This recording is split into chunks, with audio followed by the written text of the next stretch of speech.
You have one life, one chance, one mode of operation. All that matters is now, not the regret behind you, not the dream ahead of you. This moment, this breath, this decision. Because every second you spend waiting, hesitating, or doubting yourself is a second that the world keeps moving without you. And it will not wait. It has never waited. It never will. The universe does not negotiate with the unprepared. It rewards the relentless. It rewards the ones who decided, completely, fully, without reservation, that they would rather die climbing than live comfortable at the bottom. That decision starts right now. There is a law that governs everything you will ever have, everything you will ever become, everything that will ever show up in your life. It is not a theory. It is not a philosophy. It is a law, as real and as constant as gravity itself. What you hold in your mind with feeling, with faith, and with absolute certainty, you will move toward, and it will move toward you. Your thoughts are not passive. They are magnetic. Every image you hold consistently in your mind is a blueprint being handed to the universe. The question is, what blueprint are you submitting every single day? Most people hand in a blueprint of doubt, of lack, of fear, of "I'll believe it when I see it." And so the universe faithfully delivers more doubt, more lack, more fear. But the man who holds his vision clearly, who feels it before it arrives, who acts from the identity of someone who has already won, that man is operating on a frequency that scarcity cannot match. See it first, feel it first, become it first. The physical world follows. One of the greatest industrialists who ever lived built an empire from nothing. He said, "I do not think there is any other quality so essential to success as the quality of perseverance. It overcomes almost everything, even nature." Listen to it again. Even nature. Not some obstacles, not most problems, almost everything. Perseverance is not stubbornness. It is faith in motion. It is the daily commitment to a vision that others cannot yet see. It is waking up on the days when nothing is working, when the numbers don't add up, when the people around you have lost confidence, and choosing to move forward anyway. Napoleon Hill spent 20 years studying the wealthiest, most successful human beings on the planet. He distilled everything into this. Whatever the mind can conceive and believe, it can achieve. Conceive, believe, achieve. 3 words that contain the entire formula for human greatness. But here is where most people fail. They can conceive the vision. They can picture the life. But they cannot believe it for themselves. They believe it is possible, just not for them. They believe others are exceptional, just not themselves. That lie is the only prison that has ever held you. You are not the exception to the rule of greatness. You are subject to the exact same laws as every person who ever built something remarkable. The same law of attraction, the same law of cause and effect, the same law that says what you plant, you harvest. Plant belief, plant action, plant consistency, and harvest accordingly. Alexander of Macedon looked at a world that told him borders were permanent and empires were fixed, and he erased them. He crossed deserts, mountains, and rivers that armies had never crossed. He was told it could not be done by men who had never tried. He said, "There is nothing impossible to him who will try." Nothing, not most things, not the easy things, nothing. That is not arrogance. That is a man who understood that the limit of human achievement is almost never physical. It is mental. It is the line drawn inside the mind that says this is where possibility ends. Alexander never found that line. He never accepted it. And so history still carries his name thousands of years later. Where have you accepted a line that does not actually exist? Prayer is not weakness. Prayer is the most powerful technology available to the human being.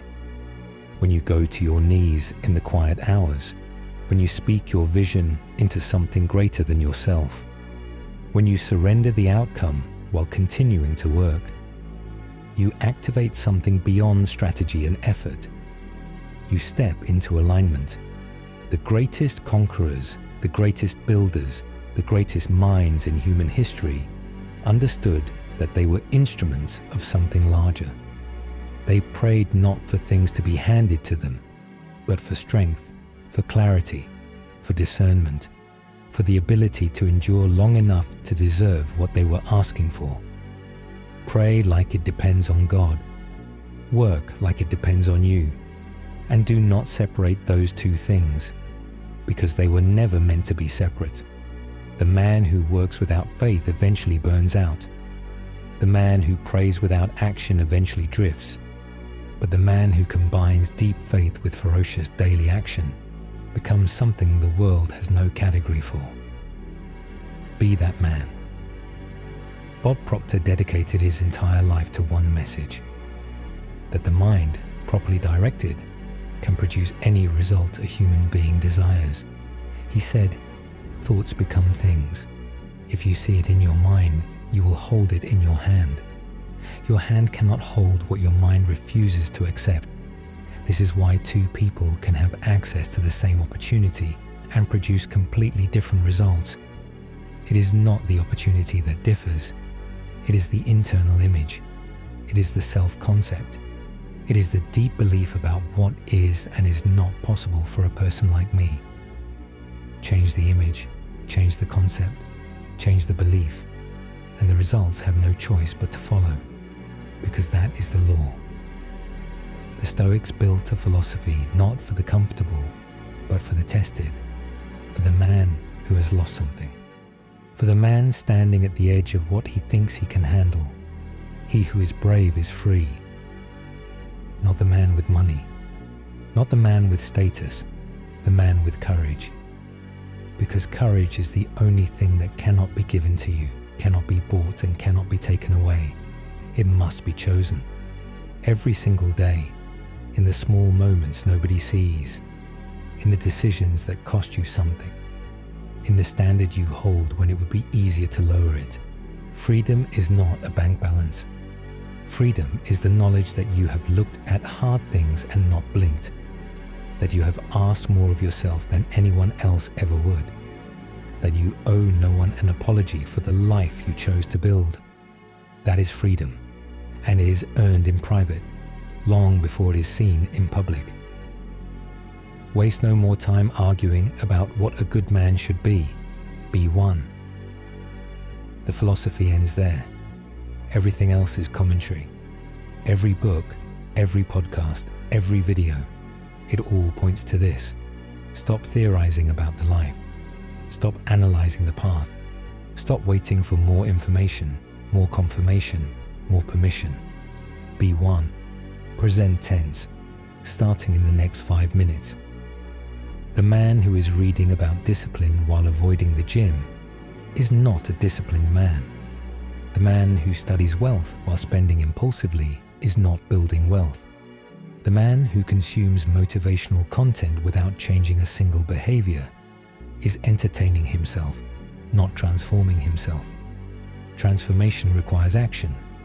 Painful, inconvenient, uncomfortable, unglamorous action, repeated daily, without applause. From the walls of the hardest environments on earth come some of the most clarifying truths about what a man actually is. A man who has nothing left to lose, who has hit the absolute floor of human experience, who looks at his situation and decides, I will not be defined by this. I will not be broken by this.